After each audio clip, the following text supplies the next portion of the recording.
strike me down, I shall become more powerful than you could possibly imagine. Welcome everybody, this is Bulldog. I'm here with a fun video today. I'm going to talk about 6 different tips that you can use to develop your roster to dominate Grand Arena. And so basically what this means is we're going to develop your roster to exploit the matchmaking process in Grand Arena.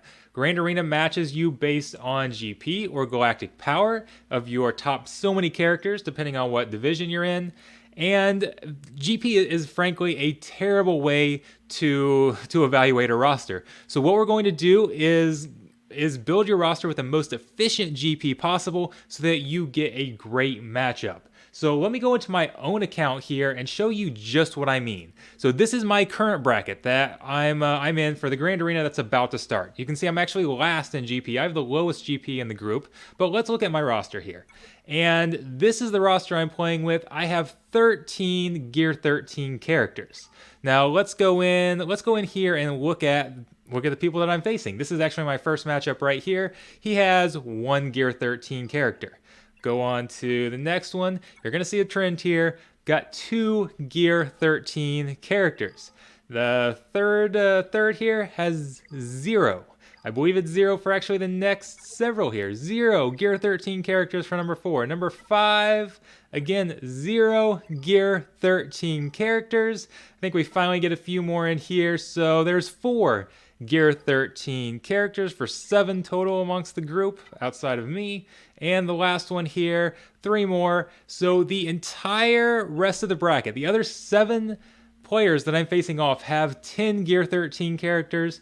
I have 13. I have 30% more Gear 13 characters than the rest of my bracket combined. It's going to be extremely hard for anybody to beat me. It'll take a Herculean effort for any of these guys to actually compete with me, and it's all because of how I developed my roster. So, how have I done it? Let's get back in here, and I'm going to go through 6 different things. So, I'll be honest here, I basically got 5 tips for you, and tip number 6 is going to be talking about money, and that's not really a tip, but I do want to talk about the impact of that. So, anyways, tip number 1 is stay on track. So, it's very easy to get distracted in this game, but you have to, if you want to have the most efficient GP possible, you need to finish up one team. So start gearing one team, start farming one team, finish that team up, or get them to a good stopping point anyways, before you go on to another team. I know they're constantly releasing new characters and we want to go and change direction and go after them. Maybe a YouTuber, maybe somebody like yours truly released a new video of a fun team and you want to go try that team. It's easy to stop or to want to stop, get distracted and move on to another team, but that actually hurts your roster quite a bit. So you'll increase your GP without actually developing a full team.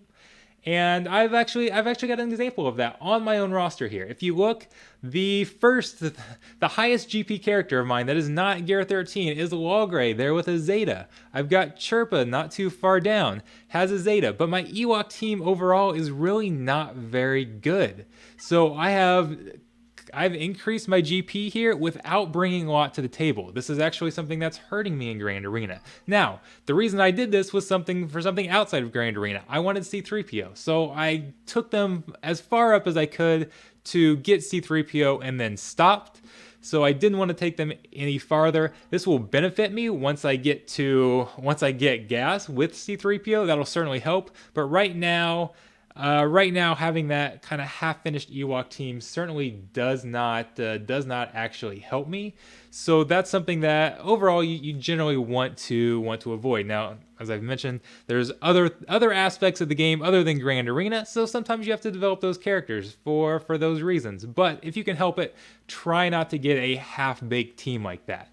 One way to avoid that, an easy way, I say easy, a good way to avoid that is to hoard your gear and then invest it in a team all at once. So you take them from a low gear, low GP, all the way up to gear 12 or gear 13 or wherever you're planning on stopping your team at. And that way, if halfway through your farm you decide that you want to change directions and go someplace else, you haven't actually spent that gear. You can take that gear, use it on your other team, and completely change direction. So it's kind of a pain because you have to play for a while at the same level, and it feels like you're not making any progress, even though you're collecting the gear, but you're not spending it. But if you want to be efficient at Grand Arena, that's a very good tip to use. Kind of along the same lines actually is finish the gear level on your characters. Sit at a completed gear level for your characters. That's going to be a very, very efficient way to kind of grow your GP. And the best way for me to explain this is just to show you show you what happens whenever you gear up a character. So let's pay attention to Bastila's GP here as we add some gear. So right now we're at, what is that, about 32,000 health plus protection. You can look at the other stats here. I'm going to use health plus protection to kind of gauge how much we're jumping up here. So whenever I assign one piece of gear, this is a pretty nice gear right here, one of these stun guns, adds 122 GP. Let's go into the stats and you see, okay, we're up to 33, 34k health plus protection. So not a huge jump, but not a huge GP jump either. So we'll add another piece of gear in here, and you can see the GP jump was the same for adding that final piece of gear.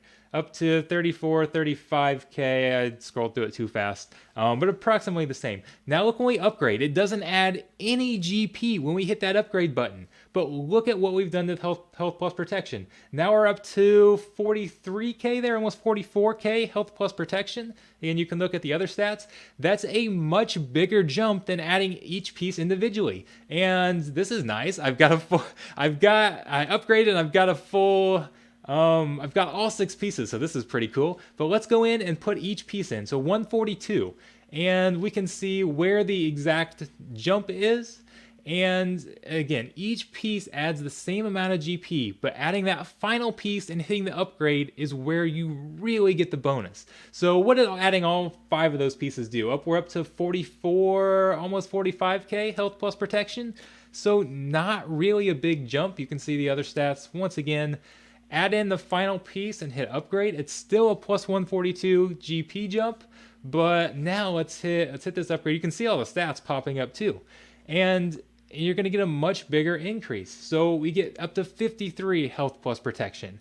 And not only that, it's not only just the extra protection you directly gain, but your mods. So whenever you add mods, the bonuses are applied to your last completed gear level. So those individual pieces that you add at each gear level are not factored into your mods. They don't get multiplied by your mods. So you're not getting the full benefit of those pieces until you complete that gear level. So a very efficient place to sit in terms of gearing is as soon as you complete that gear level. So that's something you can kind of take into consideration there. So third piece here, probably one of the most important.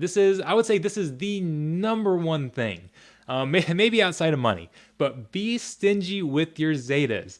Zetas are extremely powerful, as we all know, but they add a massive amount of GP. It's like 2,000 GP per Zeta or something like that.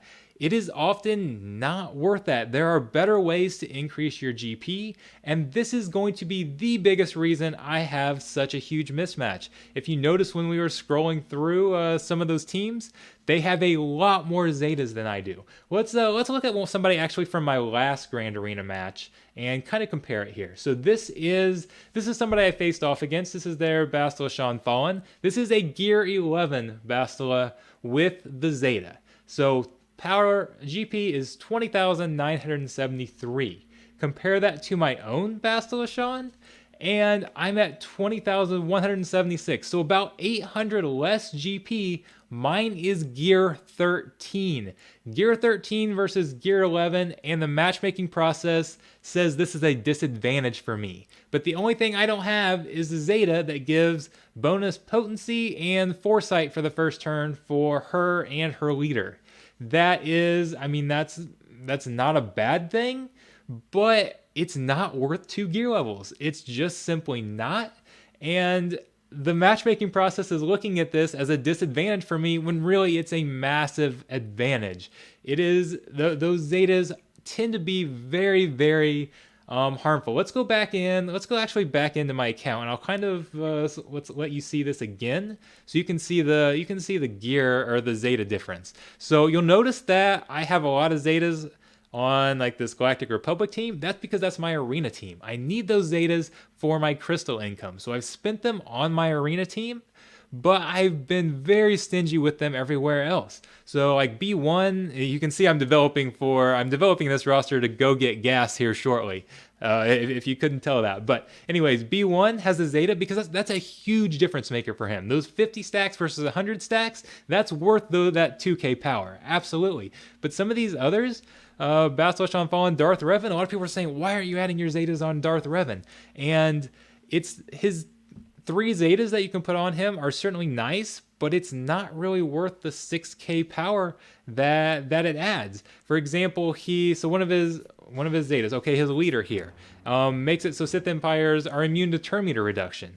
Yeah, that opens me up to a few extra counters or something like that, but if I'm facing a Darth Revan who is the same GP as me but has 3 Zetas, it's gonna be like gear 10 or gear 9 or something like that, and I don't need those Zetas.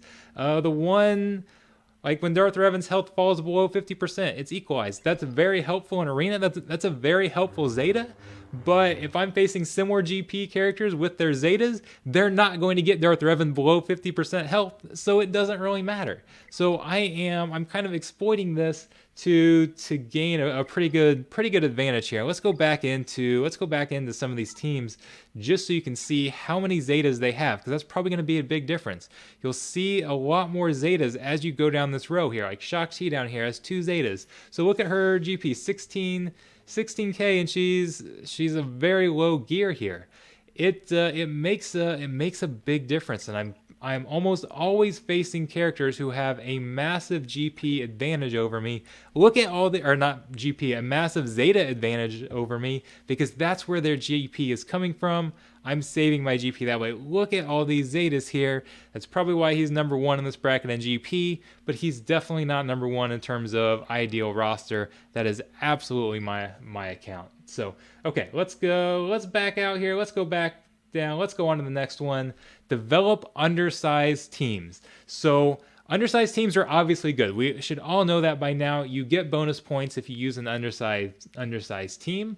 By developing your roster and planning around this, you can make more efficient teams by using undersized squads. So if you use characters that are good team that they make up full teams or teams that you can often go undersized with, like let's say it's like your CLS team, CLS Han Shui. That's a great 3-man team. And you can focus on gearing up those characters and leave the other 2 behind. Let's say you're using like Old Ben and R2 or something like that. But if you don't gear them up, the matchmaking system, sorry, I gotta try to think the best way to explain this. The matchmaking system is still going to factor your top characters in there. But if it's calculating your top 80 characters, for example, but you're only using 65 of them because you're going undersized, you can have those other 15 characters at a very low GP or be further behind in GP. And when you go up against somebody else that has them more balanced out, it makes it very easy for you. I feel like I'm not explaining that very well because I'm not explaining it very well, but hopefully you're kind of getting the picture. Using like a Treya squad, Treya, Scion, Nihilus, that's a very good 3-man team.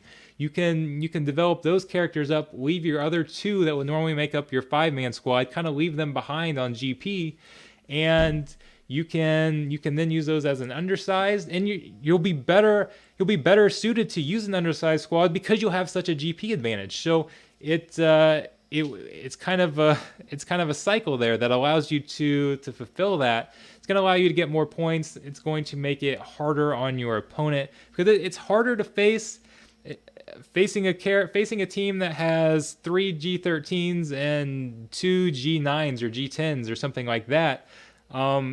is going to be harder than facing a team that has like a mix of gear 12 and gear 11 or something like that. Those gear 13s make it a lot harder, or even adding relic levels as you go up in relic levels. It's going to make it a lot harder. So use those undersized teams. And then the great thing about this is when you go to 3 versus 3, you don't have to drop anybody. You don't have worthless characters. Sometimes those 4th or 5th members of the team kind of become worthless because you drop them off of the team that they're normally with and they don't have a home anywhere. So you've got these wasted GP, all this wasted GP or wasted development in this 3 versus 3 Grand Arena. But if you're developing a 3-man team to begin with, you don't have to waste that. So hopefully that part's pretty clear. Again, I'm sorry I didn't explain that great, but hopefully it got through. It got through to everybody. So number 5, kind of the last real tip here, is optimize your mods. So mods add GP based on the number of dots they have, the level they are, and the tier they are, like E through A or whatever. So if you utilize your set bonuses, use proper primaries, all those types of things, you are going to get extra stat boost without adding any GP at all. So if somebody has... So if you have full sets of 6E mods on your character, that's going to add the same amount of GP if they have no set bonuses as opposed to having full set bonuses. Or if you have, let's say you stick like offense on a tank or something like that, something that's not very useful, the game doesn't know how useful it is. Even speed, even secondary speed, the game doesn't give you bonus GP for having good secondary speed mods. So if you optimize your mods and focus on mods, that's a way that you can gain an advantage, power up your characters without actually adding extra GP and increasing the difficulty of the opponents that you would face. Now I could do an entire video, hopefully I will get to do an entire video someday, about how to actually optimize your mods and some tips there. That's a whole separate thing. I'm not going to go into that and make this video about mods. I just want to make it clear that if you optimize your mods, it's going to be a very, very good way to increase the power of your characters without giving you a tougher matchup.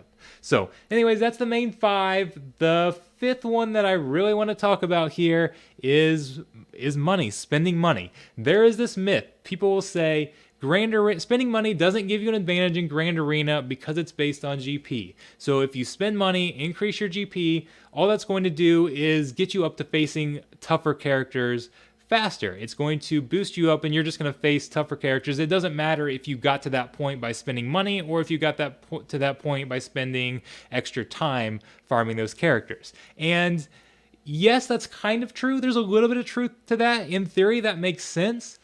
But spenders are almost always going to actually have an advantage. And the big reason is that all those tips that I just talked about, they're easier to do if you spend money. It's easier to focus on a single team, on finishing up a single team before moving on to the next, when it only takes you a few weeks to gear up a team as opposed to several months to gear up the team.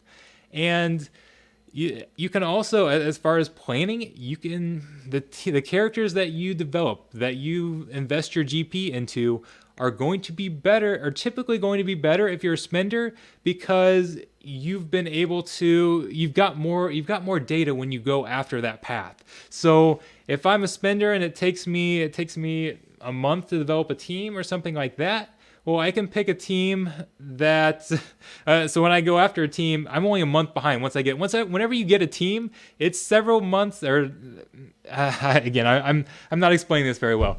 But basically the point is that when it takes you less time to develop a team, it's going to be a better team because you've got better data as far as what team you want to target. I think that's a better way to say it. Sorry about that. It's, if you are free to play and you're developing a team to Relic 7 or whatever, it's going to take you so many months. By the time you get that team, maybe at the time that was the best team in the game, but by the time you get there, that team is now the 4th or 5th best in the game, or that the meta has since passed that. So a spender is going to be more efficient in which characters they develop, and their characters are less likely to be outdated because they just have more data as far as what the best characters are to go after. So that money does definitely help.